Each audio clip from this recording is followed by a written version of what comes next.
ពេលនេះម៉ោង 2:53 ជិតភ្លឺរៀបចំទៅដើរលេងហើយ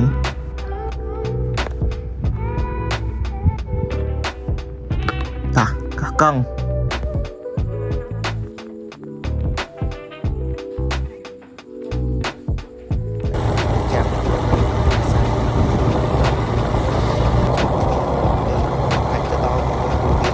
3 កន្លះឥឡូវយើងមកដល់ហើយយើងមកដល់3:20តិចតួចហើយមកតំបាន2ម៉ូតូទេមកដល់បងប្អូនភ្លោះហើយបងប្អូនយើងកំពុងធ្វើដំណើរមកតាមក្រោយយើងដែរបាទពួកគាត់មកដល់ហើយពួកគាត់មកដល់ម៉ោង4 កន្លះយូយនេះអាចជាង3 កន្លះបាទយើងក៏បានអីច្រើនដែរព្រោះថាយើងណាត់ម៉ោង3 កន្លះហើយម៉ោង4 កន្លះបានមកដល់ហើយយើងរៀបចំចងអីវ៉ាន់តិចតួចហើយយើងចាប់តាមចេញដំណើរទៅព្រោះថាតែផ្លូវឆ្ងាយដែរយើងទៅយើងលឿនតិចហើយម៉ោងស្មាននេះគឺម៉ោងទេវតាចុង4 កន្លះ4:40ចេញដំណើរហើយតាមផ្លូវក៏មិនស្ងាត់មែនដែរហើយយើងធ្វើដំណើរទៅតាមផ្លូវហើយយើងត្រូវឈប់ម្ដងទៀតនៅក្រាសាំង VTT Pignal បាទឥឡូវពួកយើងបានមកដល់ហើយមកដល់ព្រឹកម៉ោង5 ព្រឹកម៉ោង5 កន្លះព្រឹកមកដល់ក្រាសាំង VTT ហើយយើងក៏សម្រាប់ 4-10 នាទីទៅក៏យើងចេញដំណើរបន្តទៅមុខទៀតហើយបងដៃគាត់ទៅពោះអ្នកចរាចរណ៍ហើយហើយគាត់តស៊ូគាត់ទៅមួយយើងបានអ្នកជិះម៉ូតូដៃឯកបាទនេះ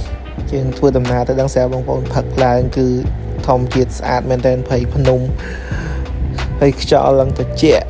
បាទសប្បាយជិះម៉ូតូហើយបងប្អូនខ្ញុំស្គាល់ហើយនេះខាងឆ្វេងដៃខ្ញុំនេះបាទហើយបន្តមកទៀតនេះផ្លូវបបែកពីស្រែអំបិលមកយើងចុះពីផ្លូវបបែកមកគឺផ្លូវគេបានធ្វើឲ្យស្អាតមែនតើបងប្អូន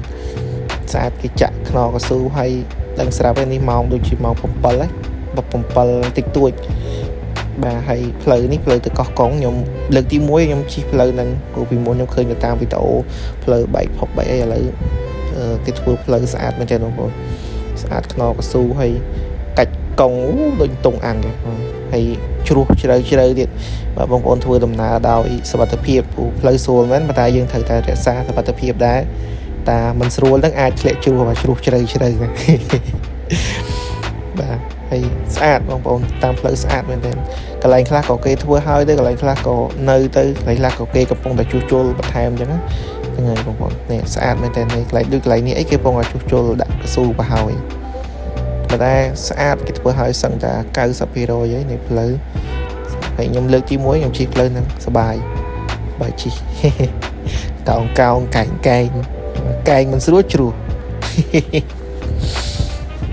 បាទខ្ញុំ voice over បណ្ដាខ្ញុំនឹកផ្លូវនឹងបណ្ដាបងថាមានអាកាសលើក្រោយទៀតអាចទៅនឹងម្ដងទៀត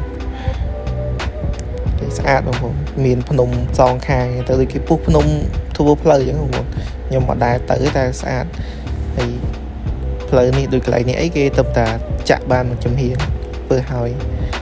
ម្លងផុតតាភ្នំហ្នឹងគឺដល់ខេត្តកោះកុងហើយដល់ទីរួមខេត្តតែចាំមើលទីរួមខេត្តគេស្អាតណាព្រោះខ្ញុំទៅបានតិចថតបានតិចទៅទេអត់សូវបានអីស្បោះក្បាយអីទេហើយទួលហ្នឹងកុំឃើញអញ្ចឹងបងប្អូនខ្ពស់ណាយើងមើលពីឆ្ងាយមក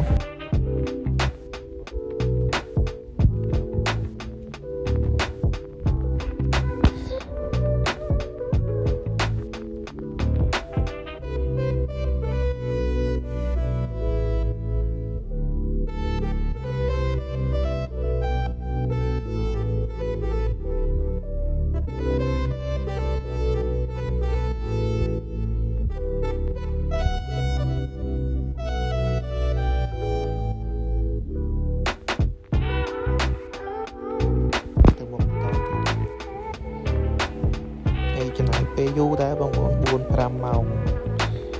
បានមកដល់កោះកុងហើយនេះយើងចេញដំណើរទៅមុខទៀតហើយយើងជិះកាត់ស្ពានកោះកុងវែងស្ពានវែងហើយស្អាតហើយទឹកមើលឃើញអញ្ចឹងបងប្អូនអត់ជ្រៅទេត្រឹមជង្គង់កន្លែងខ្លះត្រឹមខ្មងជើងទេហើយស្អាតទេសភាព ស្ពានវែងលើកទី1ឯងខ្ញុំលើកទី1ដល់ទីផុតយើងបានមកដល់ហើយយើងនឹងយើងសម្រាប់នៅទីហ្នឹងដែរហើយរៀបចំស្ទូចត្រីស្ទូចអីហ្នឹងទៅធ្វើម្ហូបធ្វើអីញ៉ាំដើម្បីទៅធ្វើដំណើរទៅមុខទៀតយើងទៅលេងឆ្នេរគេស្អាតឆ្នេរខ្សាច់ចាំមើលខ្ញុំដាក់នៅខាងចុងវីដេអូហើយ vlog របស់ខ្ញុំអស់ហើយតែប៉ុណ្ណឹងមួយឆ្នាំចេញម្ដង vlog ហ្នឹង